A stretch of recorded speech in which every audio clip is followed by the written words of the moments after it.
হলো জান্নাতি মহিলা। উনি জান্নাতি মহিলা কিভাবে, ওনার ব্যাপারে আলোচনা এসেছে কিতাবের মধ্যে। জান্নাতি মহিলারা পবিত্র, জান্নাতি মহিলারা আমাদের মা বোনেরা যখন সন্তান প্রসব করে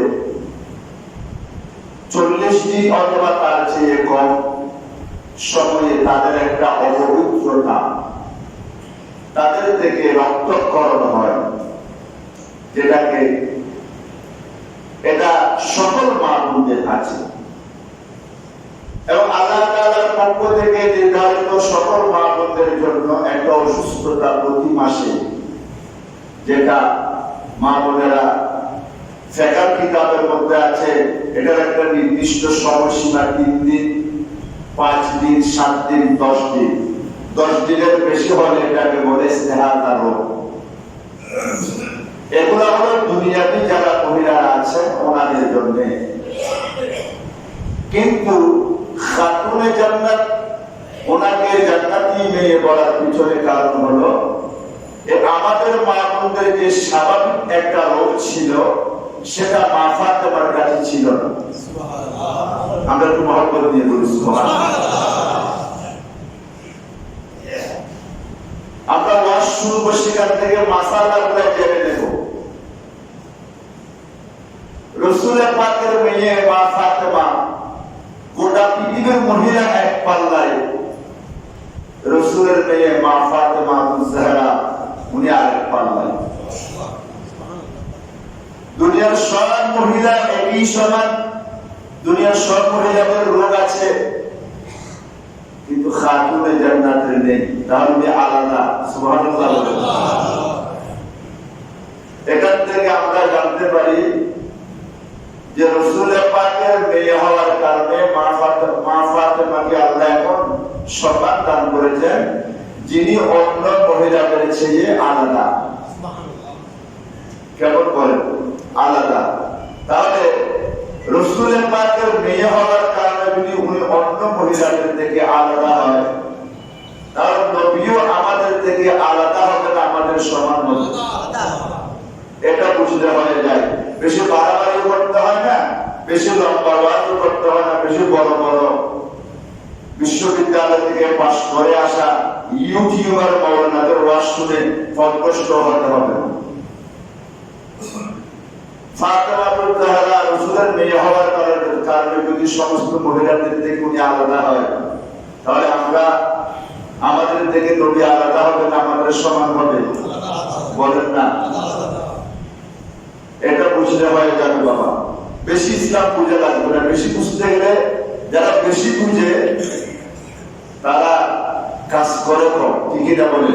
বেশি বুঝে। তাহলে মা ফাতেমা আলাদা। আচ্ছা, রাসূল পাকের মেয়ের আরেকটা সম্মান হলো তিরমিজি শরীফ জিলদের দোয়ান দ্বিতীয় খণ্ড 227 পৃষ্ঠার মধ্যে একটা হাদিসে পাক এসেছে। হাদিস গানা বর্ণনা করেছেন আম্মা জান আয়েশা সিদ্দিকা রাদিয়াল্লাহু তাআলা আনহা।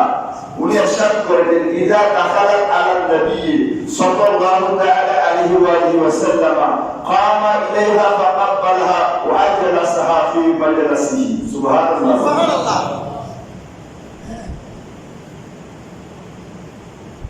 আম্মা জান আয়েশা সিদ্দিকা রাদিয়াল্লাহু তাআলা উনি অনেক হাদিস নবী থেকে বর্ণনা করেছেন। উনি মুফতি, ফকিহা, ফতোয়া দানকারী, ফতোয়া দিতেন।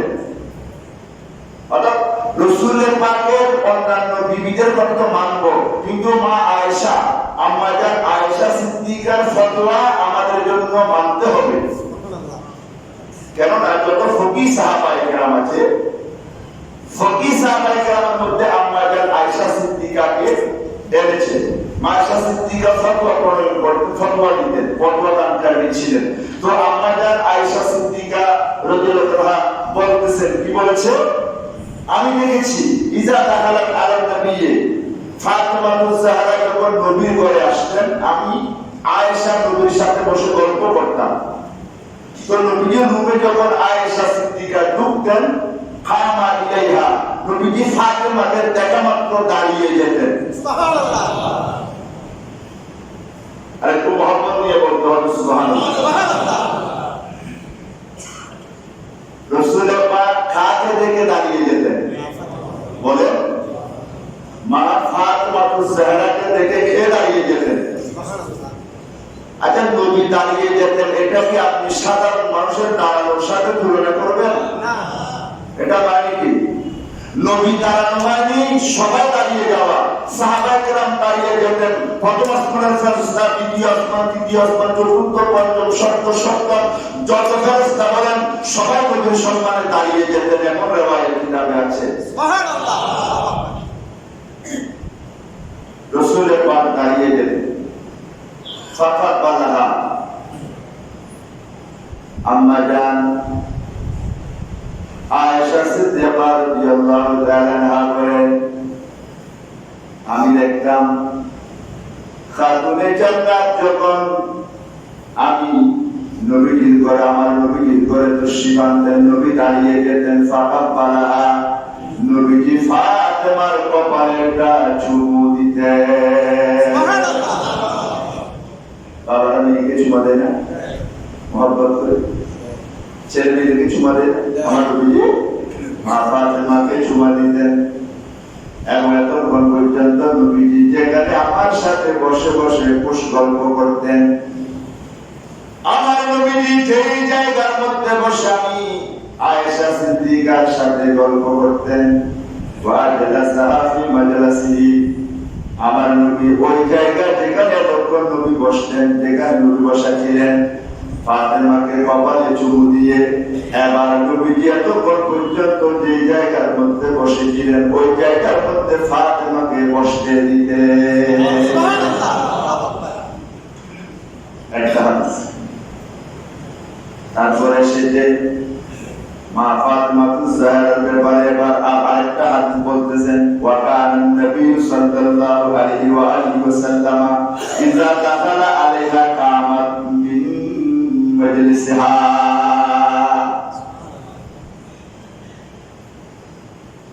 বিপরীত মা আম্মা জান আয়েশা সিদ্দিকা রাদিয়াল্লাহু তাআলা বলেন, বিপরীত মা ফাতেমার ঘরে যখন নবী যেতেন, সুবহানাল্লাহ, কোন যেতেন? কে যেতেন? মা ফাতেমার ঘরে যখন নবীজি যেতেন, কামাত মিন মাজলিসিহা, আমি আয়েশা সিদ্দিকা দেখেছি ফাতেমাতুজ জাহরা নবীর সম্মানে দাঁড়িয়ে যেতেন। সুবহানাল্লাহ। আমার নবীজি অপর হাদিসে আছে, মেহরাব রাসূল মদিনা শরীফের মসজিদে নববী শরীফের মেহরাব থেকে নবী যখন নামাজ শেষে দাঁড়াতেন, সাহাবায়ে কেরামরা দাঁড়িয়ে যেতেন। সুবহানাল্লাহ। হাদিস আছে না? আছে। বলেন আছে না?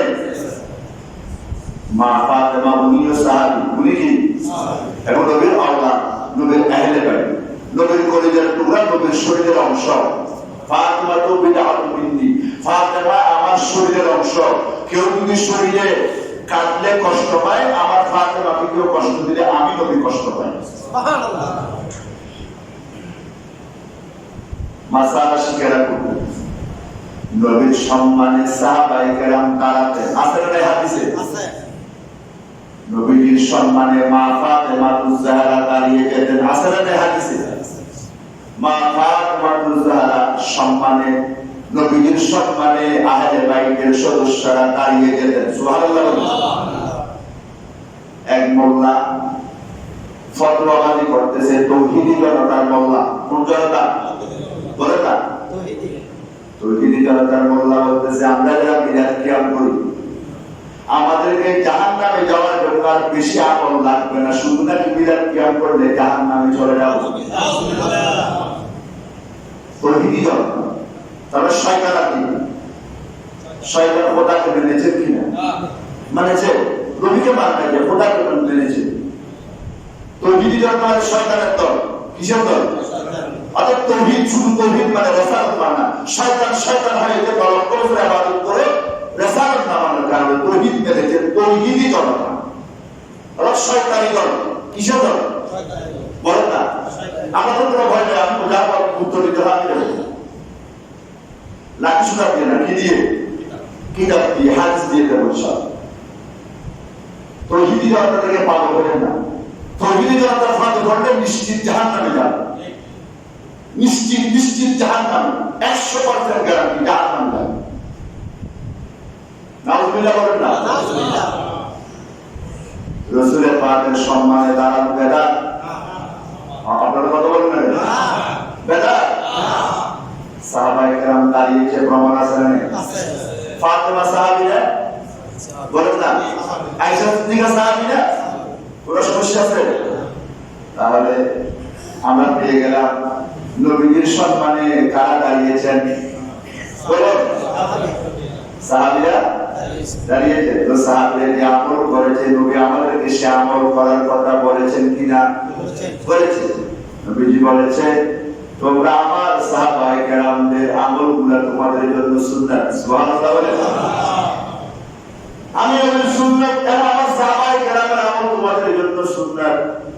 তাহলে সাহাবায়ে কেরাম যদি নবীর সম্মানে দাঁড়াতেন, এখন প্রশ্ন হলো, শয়তানের প্রশ্নের শেষ নাই, কি নাই? শেষ নাই।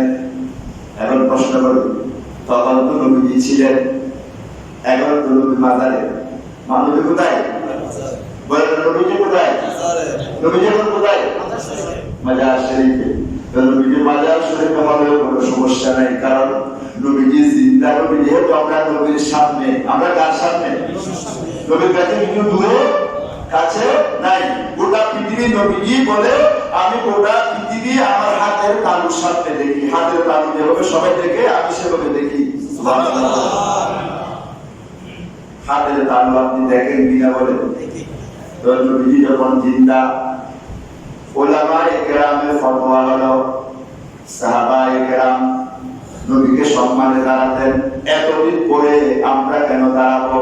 তার অর্থ হলো, নবীজি জিন্দা নবী, এবং নবীজিকে যখন উম্মতেরা সালাতু সালাম দেয়, নবীর জন্য, নবীর স্মরণে মিলাদের আয়োজন করে, মাহফিলের আয়োজন করে, নবীজির সামনাসামনি সেগুলা দেখে, সেজন্য আপনি নবীজির সম্মানে কিছুক্ষণ দাঁড়িয়ে নবীকে সম্মান জানাইতে তাদের কোনো অসুবিধা হবে না। এটা এক প্রকার নবীজির জন্য মহব্বত, ভালোবাসার বহিঃপ্রকাশ। এটা মুস্তাহাব, এটা সুন্নাহ, এটা মানলে কোনো অসুবিধা হবে না। এটা আপনার জন্য জান্নাতে যাওয়ার ওসিলা হয়ে যাবে। ফতোয়ায়ে শাফিঈর মধ্যে আছে।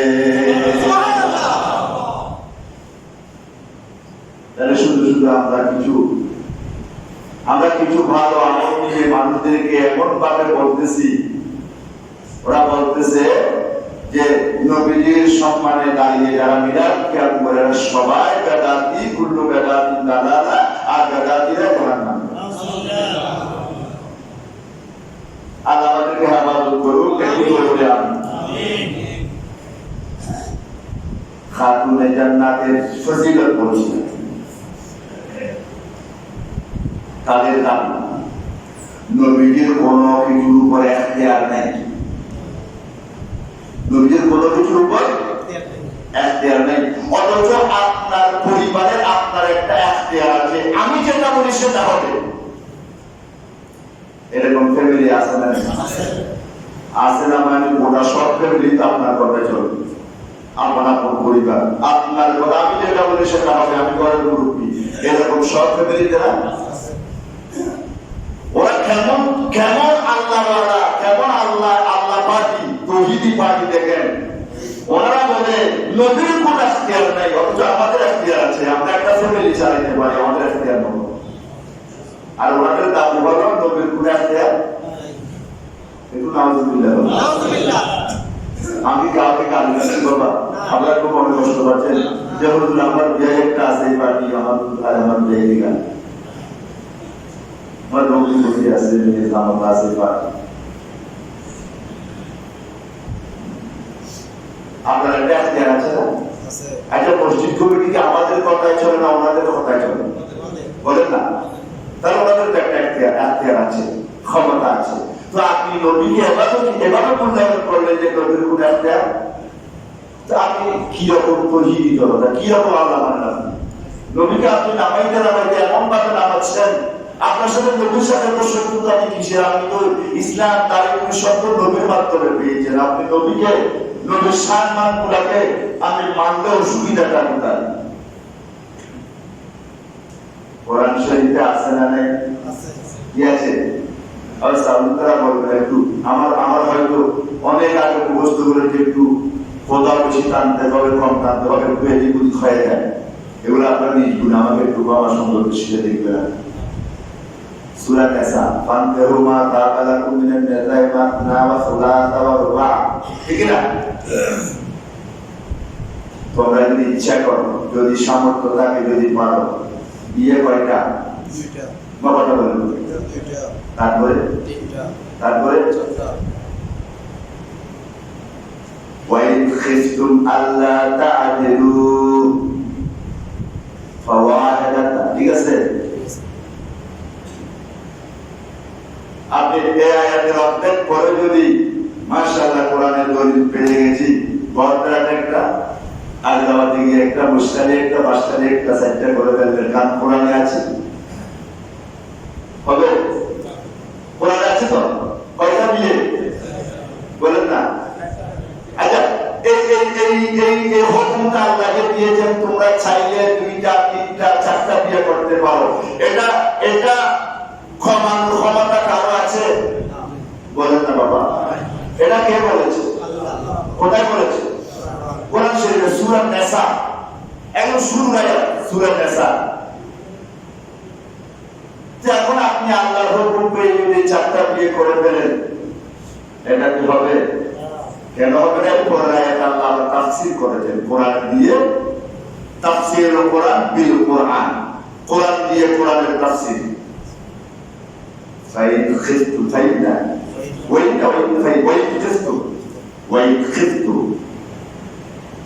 যদি তোমার ভয় হয় আল্লাহ তাআলা, তুমি সমতা রক্ষা করতে পারবে না, চারজন, দুইজন, তিনজন স্ত্রীকে সমানভাবে তার অধিকার আদায় করা তোমার যদি ভয় হয়, তুমি পারবা না, তখন কয়টা? কথা বলেন না? তখন কয়টা? বলেও কোনদিন তিনটা তো দূরের কথা, দুইটাতে পা বাড়াবেন না। মনে রাখবে তো, পরিস্থিতি খুবই খারাপ। মোবাইল খুললে দেখতে পাচ্ছে অবস্থা খুবই খারাপ। এরা এখন খুব সচেতন, মহিলারা কি বলেন না, সচেতন। একবার দ্বিতীয় বিয়ে করার সময় স্ত্রীর অনুমতি লাগবে না, হাইকোর্ট থেকে অনুমতি নিলেও সমস্যা আছে। গভর্নর হাইকোর্ট আরো অনেক বড়, এটা সুপ্রিম পাওয়ার, সুপ্রিম কোর্টের চাইতে আরো বেশি গরম। এখন কোরআন বলেছে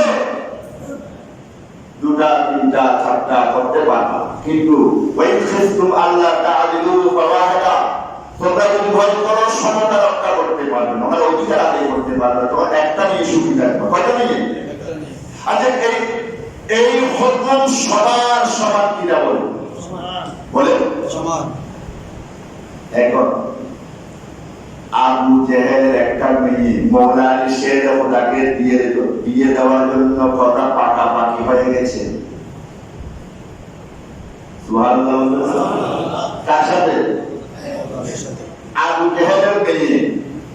এখন আপনি, আপনার একটা প্রশ্ন আছে, সওয়ালে মুকাদ্দার বলে, এটা কথার মাঝে প্রশ্ন করা। আপনি প্রশ্ন করতে পারেন, হুজুর আবু জেহেল একজন কাফের, ওনার মেয়ে হযরত আলী কিভাবে বিয়ে করবে? এটা বিতর্কিতের সাথে বন্ধুত্ব, বিতর্কিতের সাথে বিয়ে, এগুলার আয়াত নাযিল হওয়ার আগের ঘটনা। কোরআন শরীফের প্রত্যেকটা আয়াতের পিছনে একটা একটা কি আছে, একটা একটা ঘটনা আছে। এই আয়াতটা কেন নাযিল হয়েছে, আল্লাহ কেন এই কথাটা বলেছেন, এর পিছনে কারণ আছে। প্রত্যেক হাদিসের মধ্যে এরকম। কিসের মধ্যে? হাদিসের পাঠ। এখন নবীজির মেয়ের জামতা, ইসলামের চতুর্থতম খলিফা হযরত আলী রাদিয়াল্লাহু তাআলা আনহুর সাথে হযরত মাওলা আলী শের খোদা কথা পাকাপাকি হয়ে গেল। আবু জেহেলের মেয়ের সাথে আলীর বিয়ে হবে, তখন কিন্তু খাতুনে জান্নাত ফাতেমা জাহরা আলীর আত্মের মধ্যে আছে। স্কুলে আছে হযরত আলী রাদিয়াল্লাহু তাআলার আত্মের মধ্যে, বিয়ের মধ্যে কে আছে? ফাতেমা স্ত্রী হিসেবে ঘরে আছে। এই কথাটা আমার নবীর কানে গেছে, কি আমাকে নবীকে গিয়ে বলে দিয়েছে যে আলী, হযরত আলী আপনার মেয়ের জামাতা আবু জাহেলের মেয়ের সাথে কন্যা গ্রহণের কথা হয়েছে। আমার নবীজি কাউকে কিছু বলে নাই, মিম্বরে দাঁড়ালেন, সুবহানাল্লাহ বলেন না, সুবহানাল্লাহ। আপনাদের কথা রাখলাম, আমার মেয়ের জামাতা যদি আরেকটা বিয়ে করে, এই কথাটা আমি মিম্বরে দাঁড়াই আপনাদের সামনে বলার কোন অধিকার আছে? শরীয়ত গ্রহণ করবে? বলেন না, কোন সুযোগ আছে? নাই। আমার নবী মিম্বরে দাঁড়াইলেন, সুবহানাল্লাহ বলেন। মিম্বরে দাঁড়িয়ে যাদের সামনে নবী খুতবা দিচ্ছেন, ওনারা আমাদের মতো, ওনারা কারা? সাহাবীরা। আমার নবী বললেন, ওয়া ইন্নী লাস্তু উহাররিমু হালালান ওয়া লা উহিল্লু হারামা। সুবহানাল্লাহ। আমি নবী তোমাদের কাছে আল্লাহ আমাকে পাঠিয়েছেন রাহমাতুল লিল আলামিন করে। আমি আমার আল্লাহ তোমাদের জন্য যেগুলো হারাম করেছেন এগুলাকে আমি হালাল করি না, হালাল করি না। আমার আল্লাহ তোমাদের জন্য যেটা হালাল করেছেন আমি নবী তোমাদের জন্য সেটা হারাম করি না। কথা বুঝা যায়? ইন্নী লাস্তু উহাররিমু হালালান ওয়া লা উহিল্লু হারামা। অর্থাৎ আল্লাহ যেটা আপনার জন্য হালাল করেছেন নবীও সেটা হালাল করেছেন, যেটা হারাম করেছেন নবীও সেটা হারাম করেছেন। কিন্তু আমার নবী বলে, ওয়ালাকিন ওয়াল্লাহ, খোদার কসম, যে আল্লাহর হাতে আমি নবীর জান প্রাণ, একটু সুবহানাল্লাহ বলেন। আমার নবী বলেছেন ওয়ালাকিন ওয়াল্লাহ, কসম করলে ওই কথার মূল্য বাড়ে না কমে? এবং ওই কথাকে অবশ্যই অবশ্যই এটা কসম করে নবী বলেছেন, ওয়াল্লাহ, খোদার কসম করে বলছি, লা ইয়াজতামিউ বিনতু রাসূলিল্লাহ ওয়া বিনতু আদুবিল্লাহ মাকানান ওয়াহিদান আবাদা। আল্লাহু আকবার বলেন। কুরআনের অর্থটা ভালো করে জেনে নেবেন। নবীজি বলেছেন, খোদার কসম করে বলছি, আগে বলেছেন তোমাদের জন্য হালালকে হারাম, হারামকে হালাল আমি করি না। আল্লাহ যেটা বলছে সেটার উপর আমিও রাজি, আমি তোমাদেরকে সেটা পৌঁছাইয়া দিয়েছি। কিন্তু খোদার কসম, খোদার কসম করে বলছি, আল্লাহর রাসূলের মেয়ে এবং দুশমনের রাসূলের মেয়ে এক জায়গায় কিয়ামত পর্যন্ত একত্রিত করা যাবে না। সুবহানাল্লাহ বলেন। তোমাদের জন্য বিয়ের দুইটা তিনটা সাইডটা করা যায় হলেও আমি নবী নিষেধাজ্ঞা জারি করে দিলাম, আমি নবী নিষেধাজ্ঞা জারি করে দিলাম, হে আলী, যতক্ষণ পর্যন্ত আলীর আদেশ ডাইরেক্ট নবী বলে নাই, আলীকেও বলে নাই, আলী আছে মাহফিলে, সুবহানাল্লাহ বলেন। শুধু নবী বলেছে, খোদার কসম করে বলতেছি, আবু জাহেলের কন্যা রাসূলের কন্যা, দুশমনের রাসূলের কন্যা আর রাসূলের কন্যা এক জায়গায় এক করে কোনদিন না কিয়ামত পর্যন্ত একত্রিত করা যাবে না। আপনি কোরআন বেশি বুঝেন তৌহিদি জনতা, শেরে কোরআন চাইতে কোরআন কেউ বেশি বুঝে না, বলেন না? উনি শুধু অনেকবার বলেছি, শুধু একটা কোরআনের শব্দের ব্যাখ্যা করতে করতে ফজর হয়ে গেছে, হয়ে গেছে। একটা কোরআনের পর শুধু আলহামদুলিল্লাহ, শুধু আলহামদুলিল্লাহ ওয়াজ করেছে, আলহামদুলিল্লাহ আলহামদুলিল্লাহ মধ্যে কি কি আছে ওয়াজটা করেছে, ফজর হয়ে গেছে। তো সাহাবীরা বলছে, আপনি কোরআন কি রকম বুঝেন? তো সেটা কথা বললেন, আমাকে নবী এখন এমন দান করেছে, এমন বুঝি আমি কোরআন, যদি সূরা ফাতিহার অর্থ লিখি, ব্যাখ্যা লিখি, আরবের 70টা ওট লাগবে সেগুলা গ্রহণ করার জন্য, কাগজগুলা। সুবহানাল্লাহ। কিসের কোরআন শরীফের না সূরা ফাতিহা শুরু এতগুলো এলম।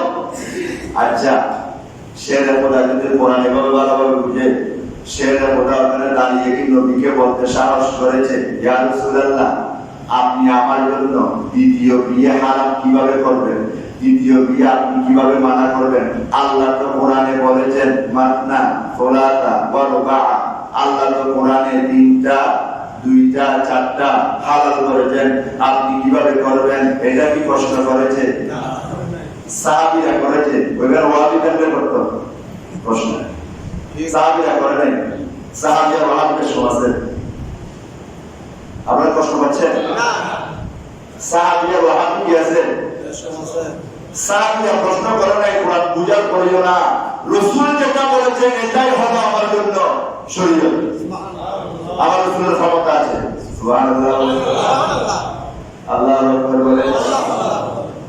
সেজন্য বলছিলাম নারে তাকবীর বলে ব্যাংক তহল করলে মুসলমান হয়ে যায় না, তাকবীর বলে বলে মানুষ ভুল করলে মুসলমান হয়ে যায় না। খুব সাবধান, খুব সাবধান। কোরআন হাদিস যদি ভালো করে না বুঝি গোমরা হয়ে যাব। এবং গোমরা হওয়ার একদম সুযোগ শয়তান চারিদিকে লাগিয়ে দিয়েছে। ইহুদি নাসারারা মুসলমানদের মধ্যে দিয়ে লাগিয়ে দিয়েছে সবগুলা। এগুলো যা কিছু চলছে এগুলো সব ইহুদি নাসারার চক্রান্ত, ষড়যন্ত্র। ওরা বিশ্বের উপরে কথা বলে নাই। আমি আরেকটু ক্লিয়ার করে দিই, একজন পাহাড় থেকে ভালো ভালো শহরের সোসাইটি মেনটেন করতে জানে না এরকম একজন সাহাবী আসছেন নবীজির কাছে। আজকে গ্রামে দুটো মানুষ আছে এগুলা শহরের সোসাইটি মেনটেন করে চলতে পারে না। অনেক সময় আপনার ঘরে আসলো বা আপনার একটা পরিবারের মধ্যে একটা ডিসিপ্লিন কাজ করে, সবকিছু পরিচ্ছন্ন, ওয়াশরুম ব্যবহার করা, হাত পরিষ্কার করা, খাবার দাবার ডাইনিং টেবিলে, আপনার ডাইনিং হলে বা আপনার গেস্ট রুমে, যেখানে যেখানে এখানে আপনারা একটা সোসাইটি একটা সুন্দর একটা সিস্টেম মেনটেন করেন না? এখন আপনি হাত মোছার জন্য টাওয়েল বা কি দিলেন, টিস্যু দিলেন, উনি হাতটা মুছতে ঘরের দেওয়ালে বা ঘরের চাদরে, এরকম কিছু মানুষ আছে। ওই বিয়ে খেয়ে স্বামীরা বলতে মুছতে রেখে চলে যায় না, আমাদের এখানে কথা আছে না? কি ভাই আমাকে টিস্যু টিস্যু এগুলা ফতার মধ্যে মুছে, তো অনেকে আছে আস্তে করে হাতটা কোথায় মুছে দিলে ঘরের পর্দার মধ্যে দামি পর্দা আপনি লাগিয়ে কত সুন্দর, আপনি একটু সুন্দর একটা সিম্বল মেনটেন করেন, কিন্তু উনি এটা মানে না, উনি এটা বুঝে না। এরকম একজন আরাম নবীর কাছে আসলেন, কলমা পড়লেন, মুসলমান হলেন। উনি বললেন ইয়া রাসূলুল্লাহ আপনি যা যা বলেছেন আমি সব মানি, কিন্তু আমার একটা জিনিসের ব্যাপারে আপত্তি আছে। বলে কি? আমি 5 ওয়াক্ত পড়তে পারবো না। আল্লাহকে আল্লাহ মানবো, আপনাকে নবী মানবো, জাহান্নাম 7টা মানবো, দুজক 7টা মানবো, বেহেশত 8টা মানবো, পরকাল সব কিছু মানি, কিন্তু আমি 5 ওয়াক্ত করতে পারবো না। নবী বলেন কয় ওয়াক্ত করবা? বলে আমি 3 ওয়াক্ত করতে পারবো। আমার নবী বলেন ঠিক আছে, তোমার জন্য আমি 3 ওয়াক্ত নির্ধারিত করলাম, তুমি যদি কথা মতো আমল করে 3 ওয়াক্ত করো তুমি জান্নাতে যাবা। আল্লাহু আকবার বলেন। আর মুরিদাদের হুজুর বলতেছে নবীর কোন ইখতিয়ার নেই, উনি তো কিছু বুঝে না, উনি তো পাহাড়ি সাহাবী, কিন্তু শেরের কথা তো একদম টাউনের মানুষ। উনি কোরআন এমন ভাবে বুঝে, ওনার মতো কোরআন কেউ বুঝে না। উনি কোরআন বুঝার পরে নবীর কাছে কোন আপত্তি উনি বলছেন আমার নবীর ইখতিয়ার। নবীজি বিল করে দাঁড়িয়ে এই কথাটা আমাকে বলেছে। কে বলেছে? আলীর নাম এখানে আছে তাই আমি বুঝাতে চাচ্ছি, কিন্তু ওয়াজটা নবী করেছে আলীকে শুধু সম্বোধন করে। বাকি অনেক সাহাবী ছিল, কিন্তু নবীজি টার্গেট করেছে কাকে? সেটা ওরা বুঝে গেছে যে আমাকে ওয়াজটা করা হয়েছে আজকের ওয়াজ। সাথে সাথে মনের মধ্যে যেটা এনেছিল কথাবার্তা এটার সাথে সাথে ক্যান্সেল করে দিয়েছে যে আমার নবী যেটা বলেছে সেটা শরীয়ত, আমার দ্বিতীয় বিয়ে করার দরকার নেই যতদিন ফাতেমা আছে। সুবহানাল্লাহ। সেজন্য ফাতেমার বংশ দিয়ে যারা হয়েছে তাদেরকে আওলাদে রাসূল বলা হয়, ফাতেমার সন্তানদের মধ্য দিয়ে। আর খাতুনে জান্নাত 32 বছর বা সামান্য বেশি সময় যখন ইন্তেকাল হয়ে গেল, ওই খাতুনে জান্নাত যখন দুনিয়া থেকে বিদায় নিল, তারপর মওলা আলী শের খুদা দ্বিতীয় শাদী করেছেন। ওই ঘরের সন্তানগুলোকে আলাবী বলা হয়। সুবহানাল্লাহ। কি বলা হয়? আলাবী। নামের শেষে আলাবী, আলাবী বলে, আলাবী। ওনারা আওলাদ রাসূল নন। শুধু মা ফাতেমাতুজ জাহরার সন্তানগুলো বংশ দিয়ে যত আওলাদ এসেছে কিয়ামত পর্যন্ত থাকবে সৈয়দ জাদা শাহজাদি, এদেরকে বলা হবে আওলাদে রাসূল। আল্লাহ আমাদেরকে বুঝার তৌফিক দান করুন। আওলাদে রাসূলের ভালোবাসা আমাদের অন্তরে ধারণ করে আমরা দ্বীন মাযহাব মিল্লাতের শরীয়ত মতো চলার আল্লাহ আমাদের সকলের তৌফিক দান করুন। আমিন।